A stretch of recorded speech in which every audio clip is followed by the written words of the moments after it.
Amigas, amigos, gracias por estar con nosotros en una emisión más de este proyecto que estamos iniciando en Haz Ruido, este nuevo formato, esta nueva dinámica de entrevistar a los protagonistas de la política y de los movimientos sociales aquí en Yucatán. Nosotros seguimos haciendo ruido y en esta ocasión con Erika Millet.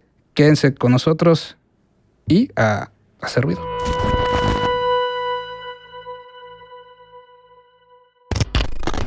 Hola Erika, ¿cómo estás? Hace tiempo que no nos vemos. No, muy contenta y muy entusiasmada con esta charla que estamos por iniciar. Sabes que tengo una gran admiración por tu trabajo y el tener oportunidad de esta colaboración me entusiasmó desde el momento que recibí la invitación, así que estoy muy agradecida y muy dispuesta a iniciar esta charla. Sí, te agradezco mucho por aceptar y que nos podamos ver en otra, no en los eventos públicos, no en los eventos oficiales, no en los eventos institucionales, sino que podamos tener este tipo de charlas. Y aparte, la otra vez que te vi, me gustó mucho, ¿no? Verte que estás cantando, veo que estás también metida en la cuestión de la literatura. Cuéntame un poquito de eso, de que estás en esta faceta, aunque siempre has estado interesada en todo lo que tenga que ver con las expresiones artísticas, me imagino que desde chica, ¿no? Sí, sin duda. El arte ha sido parte de mi vida desde muy pequeña y en diferentes disciplinas, ¿no? Yo, como muchas niñas de Yucatán, tuve oportunidad de aprender un instrumento musical, tuve oportunidad de ir a clases de danza.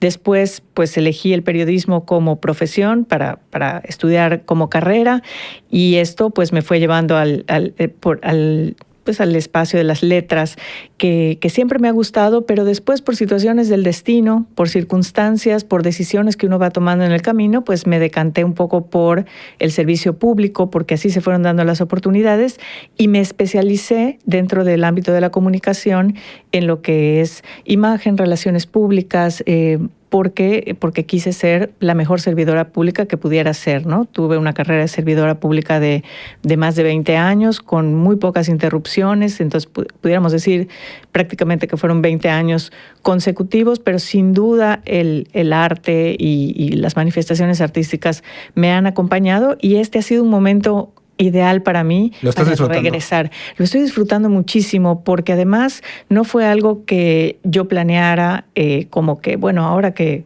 ya no estoy trabajando dentro del servicio público, ya no estoy en el gobierno, voy a dedicarme a tal cosa. Se me fueron presentando oportunidades también, invitaciones, gracias a muchos compañeros, miembros de la comunidad artística que me hicieron invitaciones muy generosas para participar en diferentes proyectos. Entonces, desde mi salida de la Secretaría de la Cultura y las Artes hace un año, pues ya participé en un video musical, ya grabé duetos con Mari Carmen Pérez para unos demos. Conciertos. Ya hice un concierto con mis amigos de quienes fuimos a Trill 6. Ya estoy escribiendo una novela en un taller del cual estoy aprendiendo mucho. He tomado varios talleres de cuento, en fin, y crónica literaria, en fin, estoy empapándome nuevamente de eso. Uno siempre regresa a sus orígenes, pero en esta ocasión creo que estoy regresando, pero me estoy fortaleciendo mucho más en esas disciplinas, entonces estoy muy contenta. Y además se activa en redes sociales y también con columnas de opinión, también te leemos mucho con atinados comentarios, ¿no? Muchas gracias. La verdad es que expresarme siempre ha sido una necesidad para mí, ¿no? A diferencia, cada uno tenemos como que diferentes formas de afrontar los cambios, de afrontar los procesos, de afrontar lo que se nos va poniendo enfrente. Y para mí era inconcebible o es inconcebible transitar por la vida, por los cambios que se me han presentado o incluso en el día a día lograr un cambio social sin expresarme y sin manifestarme es simplemente inconcebible. Entonces mucha gente me cuestiona. Estudiaste periodismo, sí, ¿no? Exacto, es que es una cuestión formativa también, ¿no? Pero fíjate que por los artículos de opinión, por las redes sociales, por el manejo de redes sociales. ¿Te critican? He sido objeto de muchos cuestionamientos. Yo no diría que críticas, sí, pero he recibido todo tipo de, desde advertencias hasta señalamientos, ¿no? Por ejemplo, gente de mi familia o amigos de la familia que qué necesidad tienes de incomodar, por qué, sí, que ten cuidado, como si eso me hiciera más vulnerable a ciertas cosas, ¿no? Y la verdad es que probablemente sí, pero no, la verdad es que no sabemos y no es algo que me vaya a impedir a mí seguirme manifestando, ¿no? Y seguirme expresando. Tus opiniones que he leído siempre son con sustento, ¿no? Y me imagino que esas advertencias o esos comentarios que llega de gente que te estima, que te quiere, o a lo mejor otras personas que les incomoda lo que estás escribiendo, es precisamente porque son críticas fuertes al gobierno en el que trabajaste, ¿no? Sí, bueno, creo que es en parte eso. Las críticas o los comentarios o los señalamientos creo que pueden tener muchos orígenes, ¿no? Hay quienes realmente se preocuparán de una manera genuina, hay quienes incluso sentirán amenazados sus propios intereses si hay una cercanía con alguien que levanta la voz o que hace una crítica del gobierno y entonces dice, bueno, no, o sea, échame la mano, no te estés manifestando así porque me puede perjudicar, ¿no? Y sí ha habido casos. Y hay otras personas que creo que simplemente no se animan a verte brillar, ¿no? A verte o que recibas atención o que tengas esa voz. Espacio, ¿no? Podríamos hablar de machismo en muchos casos, pero también podemos hablar de otras muchas situaciones que pueden tener que ver con estas advertencias.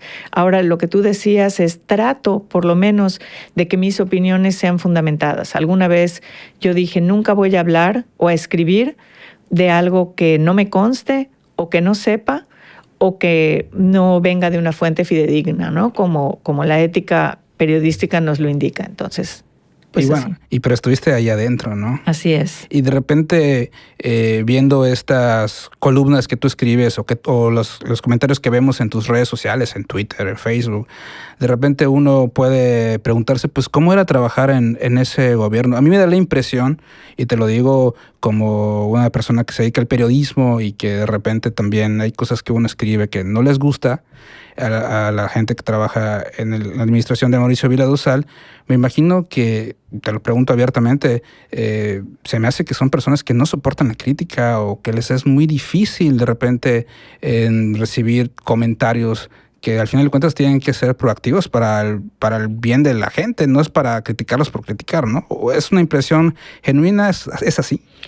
Definitivamente sí fue una etapa complicada para mí, una etapa difícil de mi vida. Trabajé en 3 administraciones municipales y tengo que decir que la administración municipal de Mauricio Vila Dosal fue la más complicada para mí y en la que me sentí siempre más cuestionada y con más dudas sobre el trabajo que yo desempeñaba. Y esto puede parecer ilógico o puede parecer una paradoja muy extraña, que mientras más experiencia tuve, ¿no?, me sentí más insegura o me sentí menos tomada en cuenta o sentí que mis opiniones contaban menos. Entonces, después de mucho tiempo, he tenido que hacer esta reflexión como cuando alguien sufre abuso, ¿no? Y decir, bueno, no necesariamente tenía que ver conmigo, sino tenía que ver con el ambiente laboral, tenía que ver con la manera en la que estaban puestas las reglas del juego.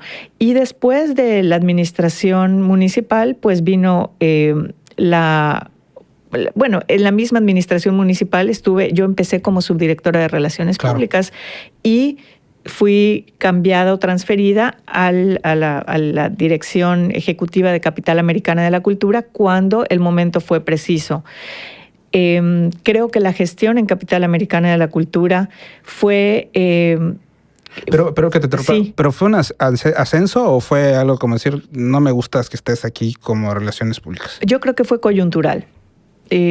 Mira, de esto sí no tengo pruebas. A mí nadie me dijo las cosas tal cual, podríamos estar cayendo en el campo de la especulación, pero yo creo que fue coyuntural, porque para mí las relaciones públicas es la disciplina que he estudiado, mi maestría es en relaciones públicas. Entonces, si algo sé es que una directora o subdirectora de relaciones públicas no era lo que yo era.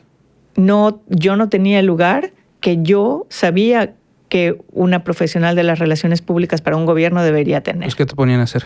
Pues en realidad no tenía yo el acceso que debía tener al líder o a la figura o a la cabeza del equipo.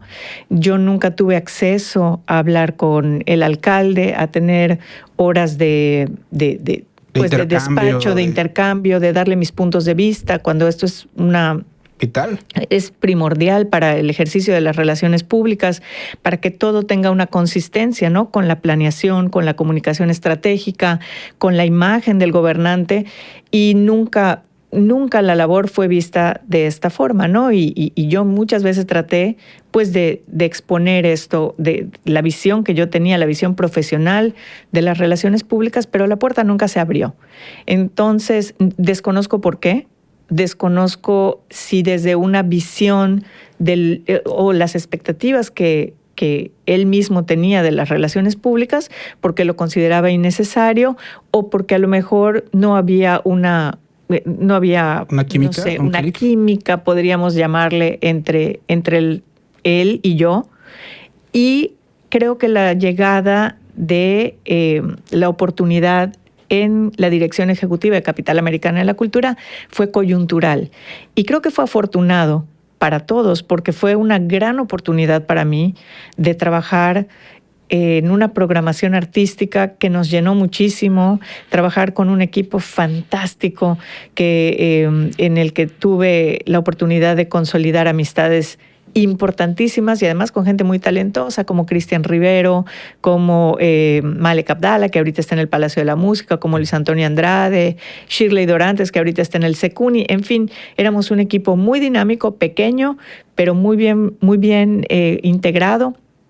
Y finalmente, lo que vivimos ese año tratamos de vivirlo y de proponerlo de una manera muy genuina y que realmente marcara una diferencia, ¿no? Y de ahí te invita Mauricio Vila a ser secretaria de la Cultura. Así es. ¿No? O sea, ya que gana las elecciones en el 2018. Así es. Te invita. ¿Tú te esperabas la invitación del gobernador? La verdad, no.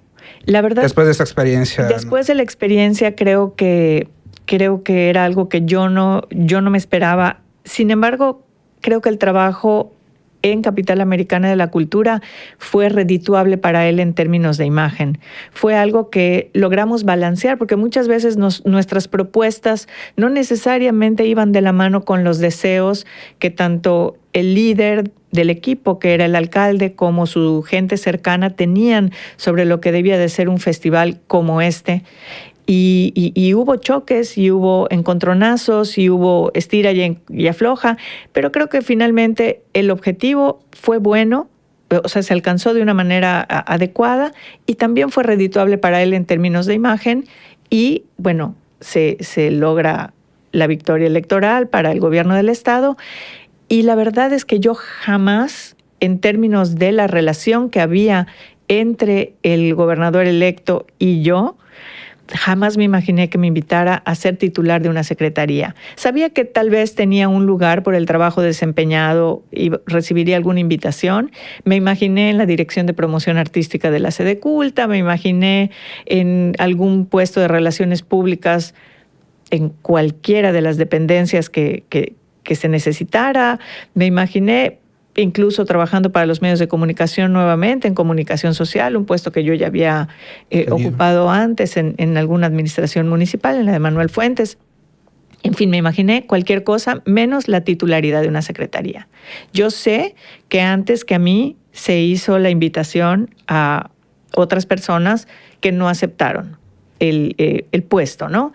Y que finalmente, pues, el estilo de liderazgo ya contaba entre quienes habíamos estado cerca con una curva de aprendizaje que no iba a ser necesario volver a transitar, ¿no? Ya sabían cómo trabajar. Ya sabíamos de qué iba, ya sabíamos cómo se manejaban las cosas, ya sabíamos qué tipo de mensajes, qué tipo de comunicación, qué tipo de decisiones se tomaban. Y creo que eso fue en gran medida lo que hizo que él se rodeara de gente que había estado cerca de él, aunque posteriormente se fueran haciendo algunos cambios. También esto es algo que yo intuyo a partir de la experiencia. Oye, ¿y estos 3 años fueron igual de complicados que trabajar con el Ayuntamiento de Mérida? ¿Cambió algo? ¿Empeoró algo? ¿Seguías sin que te tomaran en cuenta? ¿Cómo te sentías tú trabajando en la Secretaría de Cultura con Mauricio Vila? Fíjate que para mí nunca fue un conflicto el tomar la decisión de aceptar o no aceptar el puesto, porque yo tenía muchas ganas de intentarlo. La realidad es que sabía... Claro, secretaria... Independientemente del título, ya sabes, el reto, el tamaño del reto. Yo me acuerdo que desde el ayuntamiento yo siempre pensaba... Si yo fuera secretaria, haría eso. No, fíjate que yo sentía que era como más rico trabajar para Mérida, para la ciudad. Era así como mi terruño, mi zona de confort de tantos años, los equipos pequeños, bien integrados. Fueron experiencias bonitas, ¿no? En la generalidad de las ocasiones. Pero decía, ¿cómo será trabajar para una estructura tan grande, tan compleja? Yo quiero saber, ¿no? Quisiera experimentar eso en alguna ocasión y me tocó. Bueno, por cosas que ya platicamos o no, me tocó. Y creo que fue el trabajo más complejo y más agridulce que haya tenido jamás en mi vida.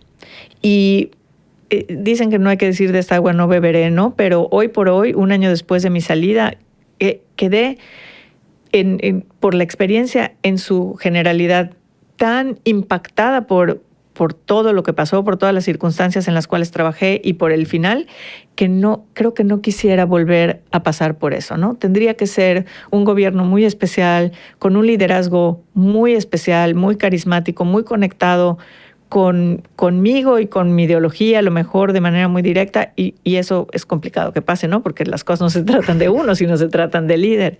Pero sí quedé así como que un poco... Pero siguió esa dinámica de no abrir la puerta del despacho. Sí. Siguió esa dinámica, porque ya era secretaria, ya la relación era distinta. Bueno, me imagino yo, ¿no? Porque estamos hablando de que las dependencias de gobierno de este nivel tienen que ser políticas públicas. Sí. Y ahí se manejan presupuestos, y se tienen que hacer programas, y tienen que cumplir objetivos. Entonces tiene que haber una comunicación en relación directa con el gobernador. ¿Siguió esa razón por parte de Vila hacia contigo? Se me ocurren muchas cosas que decirte, quiero ponerlas en orden para que además suenen bien y bien fundamentadas, ¿no? Sí fue igual de difícil y yo creo que más difícil, ¿no? Porque los problemas con los que te enfrentas son de otra dimensión, de otra envergadura. En Capital Americana de la Cultura, si algo tuvimos fue un presupuesto específico para el trabajo que estábamos realizando y eso es cómodo, ¿no? Porque es tomar decisiones, pero con ese poder que te da tener el dinero, ¿no? Que necesitas para hacer las cosas. Entonces, eso es algo con lo que yo creo que a lo mejor otros secretarios de Cultura de otros tiempos han de haber trabajado, ¿no? Decir, bueno, tengo este dinero, ¿qué hago con él? Pues le doy acá, pongo acá. Y fue todo lo contrario en este caso, ¿no? Primero que nada, los presupuestos fueron muy restringidos desde el principio. Recordarás la política de austeridad de inicios de la administración. Austeridad.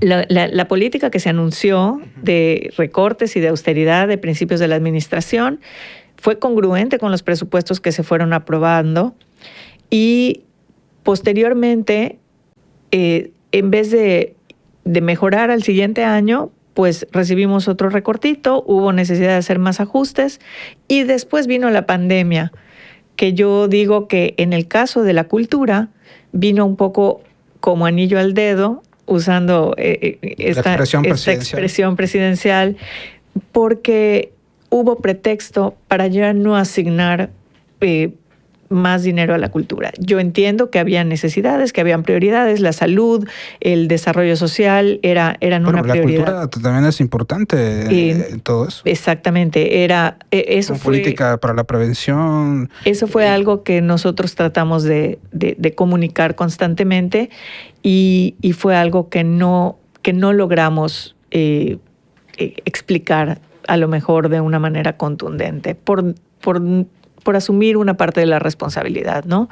Pero, ¿cuáles eran los argumentos del gobernante para decirte no te puedo dar tanto presupuesto para la cultura? Porque si retrocedemos algunos años atrás, antes era el Instituto de Cultura y luego se convirtió en Secretaría, ¿no? O sea, se le elevó el nivel a esta dependencia y ahora, siendo Secretaría, pues no había el dinero para generar quizá las políticas públicas que se necesitan todavía, ¿no? Claro, eso luego podríamos platicar en otra ocasión sobre los beneficios que hay entre ser instituto y ser secretaría, que eso administrativamente, pues algunas cosas son muy obvias, ¿no?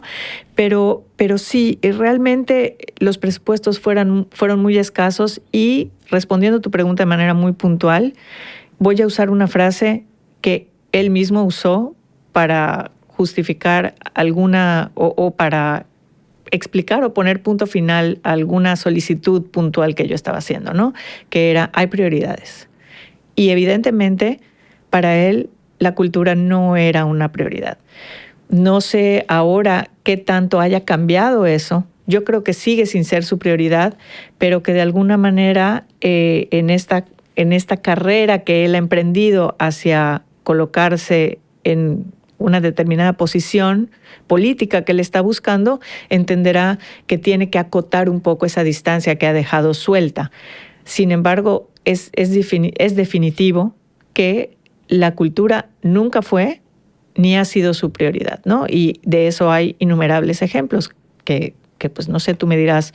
Los teatros. Los teatros, la sola presencia del gobernante en los eventos culturales, ¿no? Que no recuerdo la presencia de Vila en algún evento. Yo sí recuerdo puntualmente la presencia de Vila, de Mauricio Vila en algún evento, porque han sido muy poquitas, entonces me acuerdo perfectamente bien de a qué fue en cada caso, ¿no? Estuvo en la inauguración y en la clausura del primer Otoño Cultural que nos tocó organizar y estuvo en la inauguración del programa Cultura para Todos que hicimos en la Casa de la Cultura de Tecó, porque ese era un programa que para él era importante, que sin duda lo es, ¿no? La descentralización cultural es importante y es vital para el desarrollo del Estado. Lo que habría que cuestionar ahí son los motivos o las formas, ¿no? En las cuales se propone o a través de las cuales se propone esta descentralización, pero bueno, fueron los eventos que yo recuerdo de manera clara. De ahí en fuera, el Teatro José Peón Contreras no lo vio jamás. Allá rindió protesta. Allá rindió protesta y ahí fue a tomarse una foto con los venados de Yucatán. Fueron las veces que durante mi gestión lo vimos en el teatro. El fútbol le gusta, ¿no? Sí, y está bien, a mí me encanta el fútbol igual. O sea, yo soy de familia futbolera y toda la vida he amado el fútbol, pero pues... El Peón Contreras es para... El Peón Contreras, o sea, no es para que un gobernante la primera vez que ponga un pie y fuera de la ocasión de la toma de posesión en el teatro sea a tomarse una foto con el equipo de fútbol. Se me hace que hasta por sentido común yo hubiera dicho voy a programar un evento cultural antes y luego voy y me tomo la foto para que no se sienta tan... Bueno, las formas en este gobierno creo que es donde cojean. Una de las tantas cosas que cojean. Pero ¿será que no era prioridad la cultura o de plano no le interesa la cultura a Mauricio Vila? Pues mira, yo creo que tiene una manera muy particular de entender lo que para él es la cultura, ¿no? Creo que es complicado para él entender la complejidad del ecosistema cultural del Estado y nos quedamos un poco en la superficie, o se queda él un poco en la superficie, viendo lo que es el festival, el Otoño Cultural, o a lo mejor la Orquesta Sinfónica que tiene ciertos problemas que hay, es un dolor de cabeza, pero es aquí, ¿no? Y todo lo que hay debajo, los programas estatales, las relaciones con la federación, la situación en la que se han desarrollado los artistas, las necesidades de la comunidad artística específicas y las maneras de financiar el trabajo de incentivar la producción artística, todo esto es como un poco desconocido. Entonces, una característica, creo yo, de él, acuérdate que yo todo lo voy a llevar al campo de las formas y de la imagen porque es lo que estudié, ¿no? Claro. Yo creo que una característica de su liderazgo o de su imagen es ignorar un poco las cosas en las que él no se siente cómodo o con las que no se siente cómodo interactuando. O que no conoce. Exactamente. Entonces, por ejemplo, las juntas de gobierno de los diferentes organismos, como lo son la Orquesta Sinfónica de Yucatán, la Escuela Superior de Artes de Yucatán, el Fideicomiso para la Administración del Palacio de la Música, todos estos organismos, pues tienen una junta de gobierno que preside el gobernador. Nunca fue a ninguna. Y yo creo que entiendo que no pueda ir a todas, ¿no? Pero me designó como representante, supongo que la al menos a la instalación, ¿no? O sea, yo sí recuerdo otros gobernantes llegando a las instalaciones de estas mesas. Mira, te mentiría, no recuerdo que haya ido a ninguna instalación, a lo mejor la memoria me está fallando, pero no recuerdo que por lo menos a la de la ESAI nunca fue. No fue. O sea, no, ni siquiera la instalación. Estoy tratando de hacer memoria para no caer en imprecisiones o no cometer, no levantar falsos testimonios, pero no. ¿Y la gente de la cultura y las artes se da cuenta de esto, de este desinterés del gobernante hacia la cultura, hacia las expresiones artísticas, hacia cómo con la cultura se pueden generar cambios sociales y puede funcionar para muchas cosas que benefician a la sociedad? Sí. ¿Será que la gente se da cuenta de eso? Sí, yo creo que muchas personas, miembros de la comunidad artística, de la vida cultural del Estado, yo creo que mucha gente se da cuenta, pero creo también que ha habido un respeto hacia ese estilo porque quienes hemos estado ahí, y bueno, sin falsa modestia me incluyo, hemos tenido la necesidad de llenar ese espacio, ¿no? Y ese fue un trabajo que creo que por lo menos yo no puedo calificar el trabajo de la actual secretaria. Bueno, en ese aspecto creo que también se ha hecho de esa manera, ¿no? Se ha tratado de trabajar con una agenda acelerada para poder llenar esos espacios que han quedado vacíos y dar esta percepción de presencia y de movimiento. Y creo que es algo que se ha hecho bien porque nadie ha hasta hoy hecho un señalamiento lo suficiente, bueno, algunas personas sí, ¿no? Pero señalamientos lo suficientemente incisivos o lo suficientemente, directos o vigorosos para que haya una respuesta. ¿No será que a lo mejor lo que le interesa es esta cuestión de los eventos superfluos, ¿no? Mucho reflector, invitar a cierta gente a ciertos eventos en específicos con miras nacionales o con cierto público, cierta gente en específico? Mira, su personalidad es una personalidad que busca el reconocimiento. Para él es importante el reconocimiento. Y que las cosas no se salgan de control, ¿no? El controlar cada uno de los aspectos del trabajo. Y creo que en ese sentido, él no siente que lo que la cultura da en términos de imagen sea lo suficientemente redituable para él, ¿no? Okay. Creo que tiene ese problema en general, y a lo mejor estoy divagando un poco, pero creo que tiene ese problema en general con los temas que no comprende, como decíamos, también con los temas que tienen que ver con las minorías, también con los temas que tienen que ver con las mujeres. Si no lo comprendo bien, mejor no lo toco. No le gusta incomodarse, no le gusta...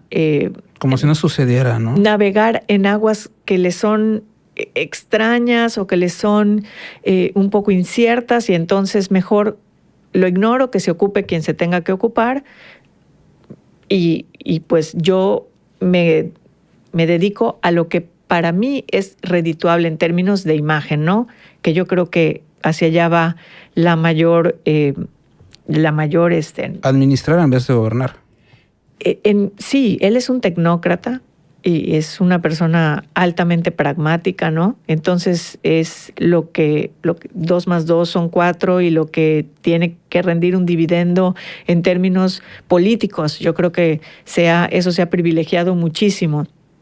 Y si bien para nosotros la cultura puede rendir muchos dividendos en términos sociales, no son medibles a lo mejor. Sabemos que ese es un tema del que hemos platicado, ¿no? No hay indicadores, no hay como que estos números que puedan justificar el tiempo que tiene que dedicarle o los recursos económicos que tiene que dedicarle, y entonces se ha ido quedando un poco cubriendo las apariencias, ¿no? Como por encimita, tal vez. ¿Y cuál fue el argumento que te dio a ti para despedirte? Pues... ¿Te dio alguno? ¿Te avisaron? Mira, honestamente, Herbert, te voy a decir algo que creo que nunca he dicho en voz alta.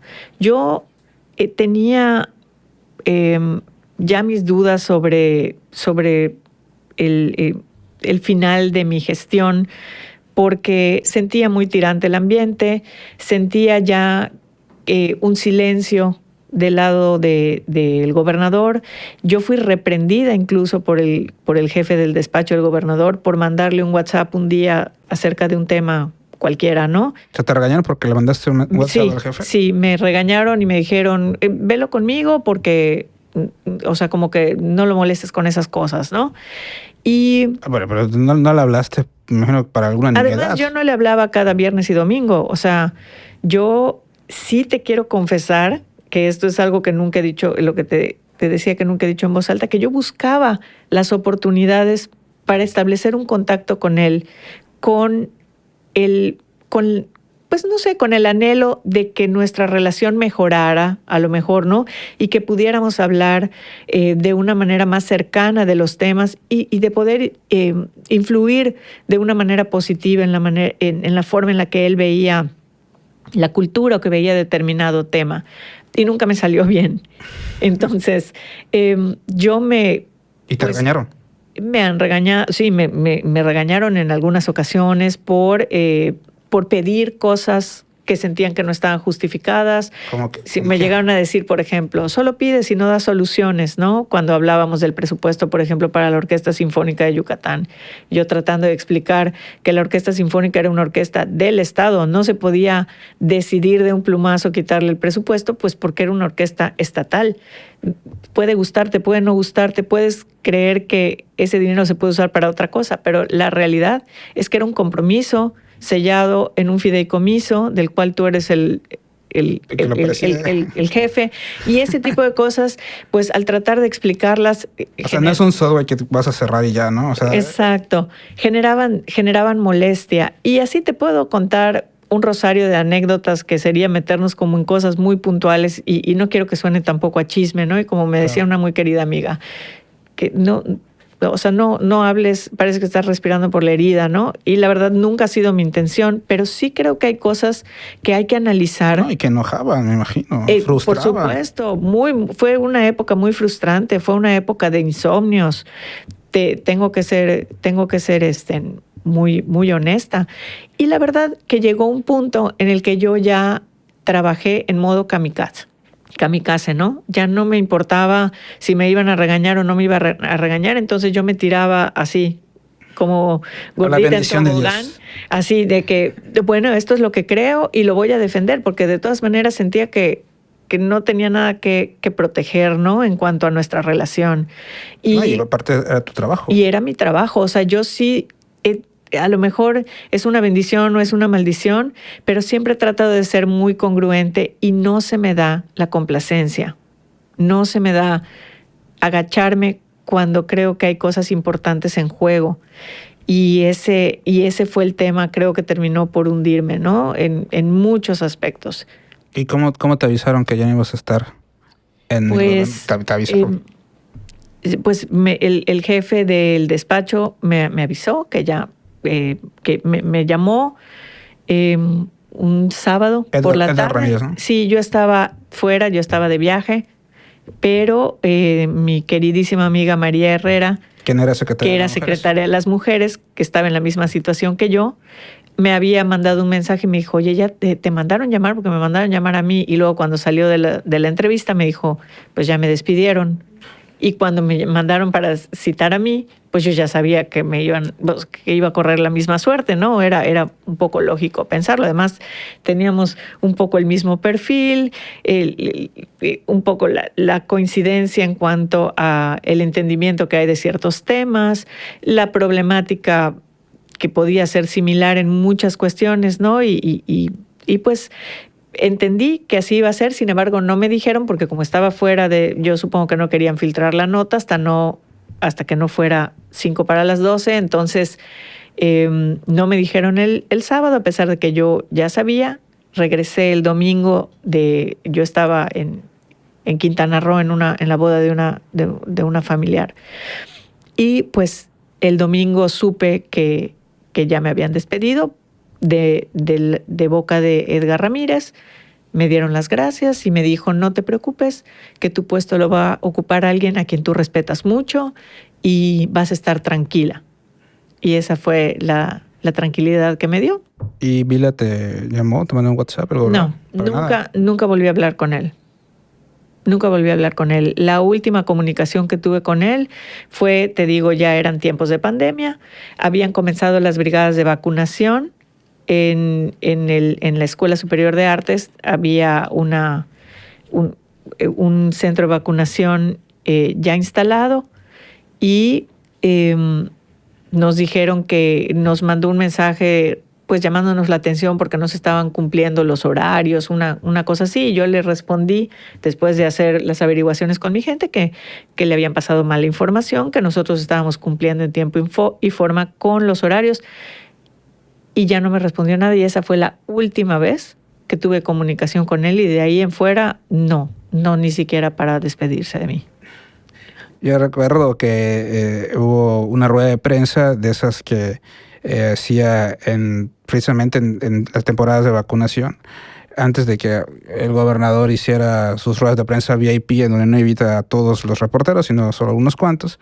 Y allí le preguntamos qué onda con los cambios, ¿no? Porque entra Loreto Villanueva en tu lugar y ponen a Liborio Vidal como secretario de Educación, se va María Herrera, en fin, se hacen todos estos cambios y a mí me llama mucho la atención que hizo esta comparación, ¿no? De un partido de béisbol y pues prácticamente dijo Erika y María fueron las pitchers iniciales y hay que seguir con Fuimos las abridoras, ¿no? Fueron las abridoras y se hizo el relevo. Mira que a muchas personas les pareció una declaración muy desafortunada y yo tengo que confesarte que no se me hizo tan desafortunada. O sea, ya viéndolo desde el punto de vista de la comunicación, ¿qué le hubiera yo aconsejado decir? No se me hace tan mal, pero hay un axioma en las relaciones públicas que tiene que ver con la congruencia.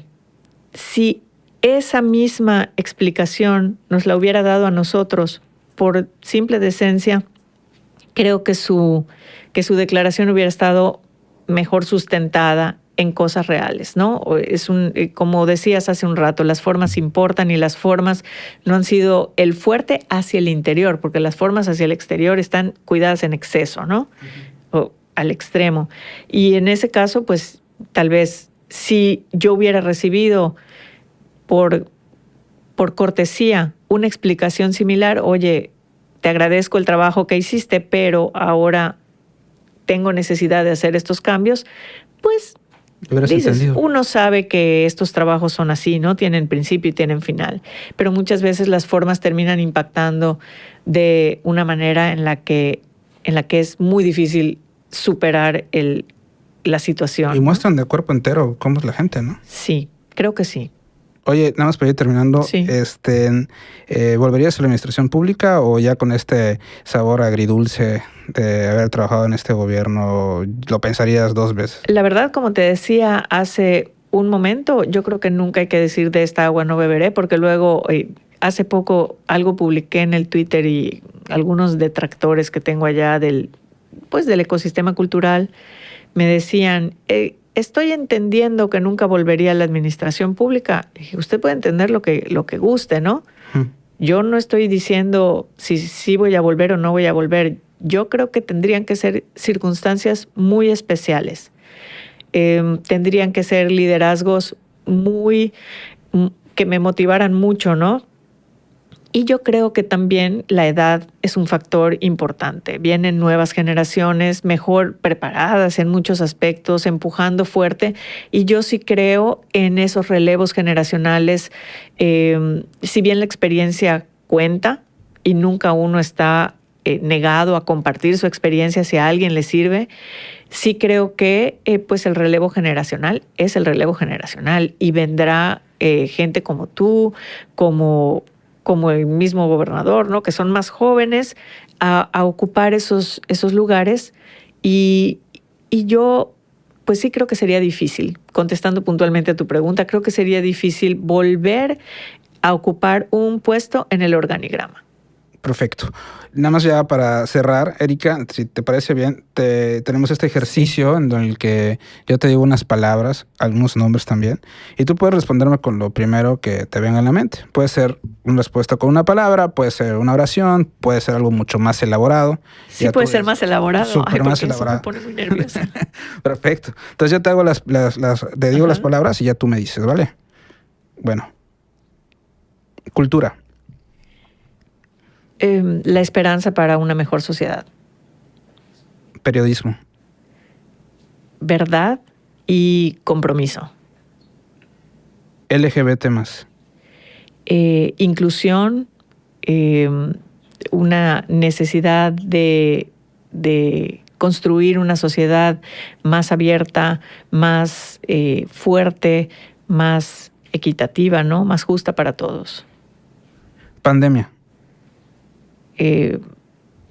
Un traspié, un compás demasiado largo que esperamos que termine pronto. Municipios del interior del estado. Muy necesitados de cultura, de arte, una necesidad de acceso universal al arte y la cultura. Michelle Friedman. Intransigente.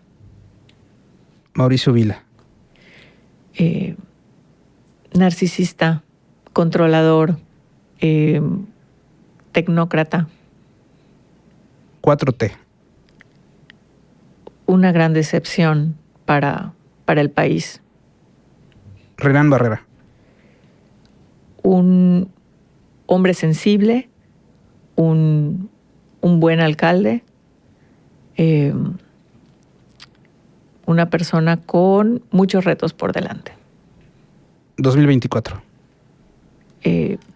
Esperanza de retomar el rumbo, de componer las cosas que no han salido tan bien, de acortar la distancia que la pandemia nos ha hecho perder y de encontrar mejores liderazgos. Esperanza de encontrar mejores liderazgos más conectados con la realidad y que no tengan tanto miedo a equivocarse.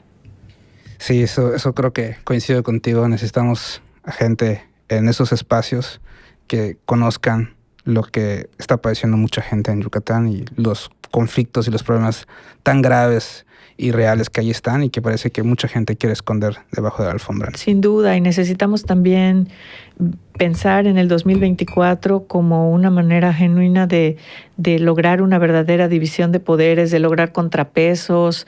Es necesarísimo tener un Congreso fuerte, un Congreso bien formado, con gente muy capaz, que no vea solo por el beneficio del Ejecutivo, sino que realmente sean representantes democráticos de la sociedad. Erika, te agradezco mucho. Fue una plática muy, muy fuerte. y bueno, gracias por estas palabras, por estas declaraciones, y siempre vas a estar invitada para todos los proyectos de Haz Ruido.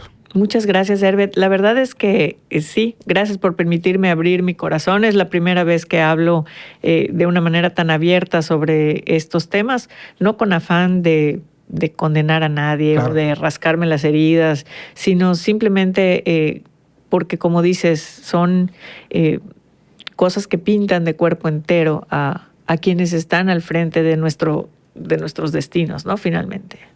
Así es. Te agradezco, Erika, y bueno, nosotros seguimos haciendo ruido y nos vemos para la próxima.